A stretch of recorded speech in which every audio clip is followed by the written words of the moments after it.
Last వీడియోలో నేను అమ్మ ఏ ఊరికి వెళ్తోంది, ఎందుకంత త్వరగా వచ్చిన వెంటనే ఊరికి వెళ్ళిపోతుంది అనే విషయాన్ని నెక్స్ట్ వీడియోలో చెప్తానన్నాను కదా.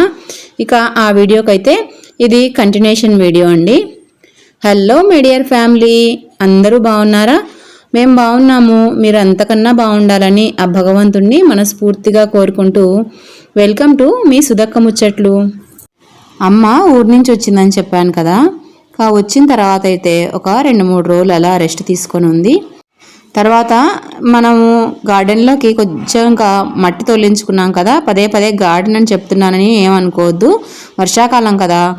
ఈ టైంలో అయితేనే మనం ఏవైనా సరే ప్లాంట్స్ అవి తెచ్చుకొని నాటుకుంటే మనకు ఈ చలికాలానికి అంతా కూడా సెట్ అయిపోతాయి. అందుకనే నేను దాదాపుగా చెట్ల వీడియోస్ కూడా చేస్తూ ఉన్నాను. ఇక దానికోసం అని చెప్పి నేను పాణ్యం వెళ్ళి కొన్ని చెట్లు తెచ్చుకుందాం అనుకున్నాను. నువ్వు వద్దులేమ్మా, ఎలాగో నేను వచ్చాను కదా, నువ్వు రెస్ట్ తీసుకో, నేను తీసుకొని వస్తానులే అని చెప్పి అమ్మ ఈ ఊర్లోనే ఎక్కడో నర్సరీ ఉందంటండి. ఆటో వాళ్ళు ఎవరో చెప్తే అక్కడికి వెళ్ళి మనకు కావలసిన కొన్ని మొక్కలు అవి తీసుకొని వచ్చింది. అదే మీకు ఈ వీడియోలో చూపిస్తూ ఉన్నాను. మొన్న ఊరు నుంచి కూడా ఒక 4 చెట్లను అయితే తీసుకొని వచ్చిందండి. తమలపాకు ఒకటి, అలానే మల్లె చెట్టు, ఇలాగా మన ఇంట్లో లేని చెట్లను కొన్ని అయితే అమ్మ తీసుకొని వచ్చింది. ఇంకా నేను కొన్ని తీసుకోవాలని అనుకున్నాను. సరేలే అని చెప్పి తను వెళ్ళి తీసుకొని వచ్చింది. ఇది చూసారా, ఇది వచ్చేసి మరువం అండి. ఇది మామూలుగా చాలాసార్లు వేశాను, సరిగా బతకదు, మరి ఎందుకో అర్థం కాలేదు. ఈసారి చూద్దామని చెప్పి తెచ్చింది. ఇది వచ్చేసి పారిజాతం మొక్క. ఇది జామ అంటండి. ఇదైతే టబ్లోనే కాయలు వస్తాయని చెప్పారంట, చూడాలి మరి పెట్టిన తర్వాత.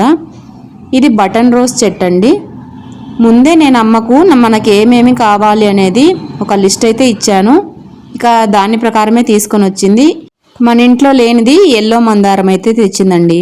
తర్వాత ఈ 2 కలర్స్ చామంతి చెట్లను కూడా తీసుకొని వచ్చింది. ఇవన్నీ కూడా పాటింగ్ చేయాలి. ప్రస్తుతానికైతే ఓ 2 చెట్లను అయితే పాటింగ్ చేసేసి ఇంటికి 2 సైడ్స్ ఇలా పెట్టానండి. అసలు ఈ 2 చెట్లను ఈ ప్లేస్లో పెట్టగానే ఇంటికి ఎంత అందం వచ్చేసినట్లు ఉందండి. మిగతా చెట్లన్నీ నాటిన తర్వాత మీకు నెక్స్ట్ వీడియోలో అయితే అప్డేట్ ఇస్తానండి. తర్వాత నేను మార్కెట్కి వెళ్ళి మార్నింగ్ అయితే వెజిటేబుల్స్ తీసుకొని వచ్చాను. తను వచ్చిన తర్వాత నేను కూడా మార్కెట్కి వెళ్ళి మనకు కావాల్సిన వెజిటేబుల్స్ అన్నీ కూడా తీసుకొని వచ్చేసానండి. మనకు పెరట్లో బుడంకాయలు అవి కాస్తున్నాయి. అవి ఒక్కటే సరిపోవు కదండి, గోంగూర బుడంకాయలు అయితే మనకి ఇంట్లోనే దొరుకుతూ ఉన్నాయి. దానికి తోడు ఇలాగా నేను వెజిటేబుల్స్ అన్నీ కూడా తీసుకొని వచ్చాను. అమ్మ నాకు అన్నీ కూడా బ్యాగుల్లో వేసి హెల్ప్ చేసిస్తూ ఉంది. తను వేసి ఇచ్చిన తర్వాత అన్నీ కూడా ఫ్రిడ్జ్లో ఎత్తిపెట్టేశాను. ఈరోజైతే మీకు ఈ వీడియోలో మన ఇంట్లో కాసిన బుడంకాయతో పప్పు రెసిపీ అయితే చూపిస్తూ ఉన్నానండి. ముందుగా బుడంకాయ పప్పు కోసము స్టవ్ పైన గిన్నెలో నీళ్లను బాగా తెల్లనివ్వాలి. నీళ్లు కొంచెం తెల్లిన తర్వాత మన క్వాంటిటీకి తగ్గట్టుగా కందిపప్పునైతే యాడ్ చేసుకోవాలి. యాడ్ చేసుకొని సిమ్లో ఉంచి వాటిని 70% ఉడికే వరకు బాగా ఉడకనివ్వాలి. తర్వాత అవి ఉడికేలోపు ఇక్కడ నేను బుడంకాయనైతే చెక్కు తీసేసుకుంటూ ఉన్నాను. ఈ బుడంకాయకు చెక్కు అలానే లోపల విత్తనాలు 2 కూడా తీసేసి సన్నటి ముక్కల్లాగా కట్ చేసి రెడీగా ఉంచుకుంటున్నాను. ఈరోజైతే పప్పులో పచ్చిమిర్చిని అయితే వేసుకుంటూ ఉన్నాను. అందుకోసం మీ రుచికి సరిపడా పచ్చిమిర్చిని ఇలాగా బాగా వాష్ చేసుకొని తొడిమెలు తీసి పెట్టుకొని కొంచెం చింతపండు, ఉప్పు అన్నీ వేసి ఇలా మిక్సీ పట్టుకుంటున్నానండి. చింతపండును నానబెట్టి వేసే కంటే కూడా ఇలా చేస్తే మనకు చింతపండు క్వాంటిటీ అనేది పప్పులో తక్కువగా పడుతుంది. అదేవిధంగా మనకు అక్కడక్కడ పప్పులో తగలకుండా ఇది చాలా బాగుంటుందండి టేస్ట్. ఒకసారి ఇలా ట్రై చేయండి. ఈ మధ్య నేను కూడా ఇలానే వేస్తూ ఉన్నాను. కందిపప్పు మధ్య మధ్యలో చెక్ చేసుకుంటూ ఉండాలి. నీళ్ళు ఏమన్నా తక్కువైతే కొంచెం యాడ్ చేసుకోవాలి. కందిపప్పు 70% ఉడికిన తర్వాత మనం ముందుగానే కట్ చేసి ఉంచుకున్నాం కదండి బుడంకాయలనైతే, అవన్నీ కూడా ఇందులోకి వేసేసుకోవాలి. పప్పు మనకు కుక్కర్లో చేసుకునే దానికంటే ఇలాగా విడిగా చేసుకుంటే టేస్ట్ అనేది చాలా బాగుంటుందండి. టైం అయినప్పుడు వర్కింగ్ డేస్లో అలా కుక్కర్లో చేసినా కూడా ఎప్పుడైనా సరే హాలిడేస్లోనో సండేస్ అలాగా ఒకసారి ఈ విధంగా విడిగా పెట్టి పప్పు చేసుకోండి, చాలా రుచిగా అనిపిస్తుంది. బుడంకాయ ముక్కలు వేసిన తర్వాత ముందుగానే మనం దంచి పెట్టుకున్నాం కదండి పచ్చిమిర్చి ముద్ద, అది కూడా వేసేసి మూతను ఉంచి సన్నని మంట పైన మనకు ముక్క మెత్తబడే వరకు కూడా ఉడికించుకోవాలి. మధ్య మధ్యలో మూతను తీస్తూ ఒకసారి బాగా కలుపుకుంటూ ముక్క మెత్తబడిందా లేదా చెక్ చేసుకుంటూ ఈ విధంగా మనకు పప్పు అంతా కూడా బాగా ఉడికే వరకు ఇదే ప్రాసెస్లో ఉడికించుకోవాలి.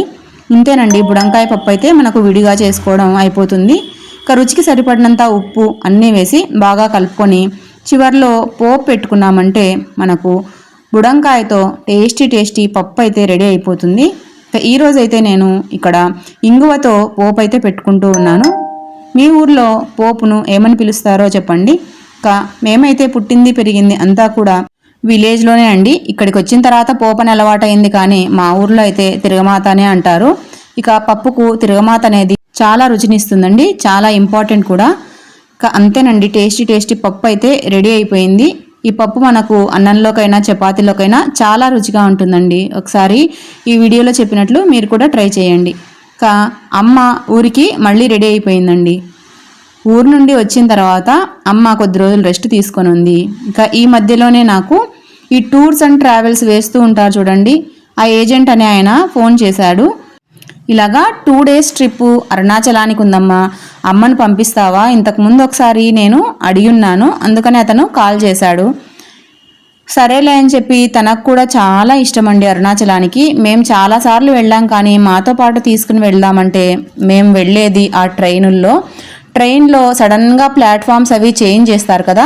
అమ్మకు కాళ్ళ నొప్పి అయితే ప్రాబ్లం ఉందండి, తను ఎక్కి దిగడం చాలా కష్టము. అందుకనే మేము తనని తీసుకువెళ్ళడానికి కొద్దిగా ఆలోచించాము.